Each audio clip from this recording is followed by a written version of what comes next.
है गाइस, मैले चाहिँ आज पानीमा अन्डा बोइल गरिरहेको छु। यसमा चाहिँ हाफ कप पानी हाल्ने हो, अनि त्यहाँदेखि अन्डा फुटाएर हाल्ने हो। हाफ कप पानी जस्तो हालेर उमालेर राख्ने हो है। अनि यहाँ चाहिँ आधी जस्तो भइसक्यो है। अनिखेरि मैले आधी भित्रको त्यो येल्लो कलर पाक्नको लागि दुधको छोपेको थियो। हेर्नुहोला तपाईँहरू मैले कसरी बनाइरहेको छ है। यहाँदेखि आधी जस्तो पाक्यो।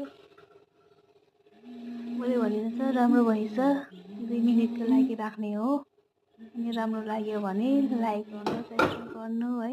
फेरि यहाँ मैले बिर्को छोपिरहेको छु अझै पाक्नको लागि भित्रको येल्लो कलरको। नेपालीमा चाहिँ के भन्छ होइन। अनि लाइक सब्सक्राइब सेयर गरिदिनु होला। अनि राम्रो लाग्यो भने मेरो भिडियोलाई राम्रो गर्नु, लाइकहरू हालिदिनु होला गाइस।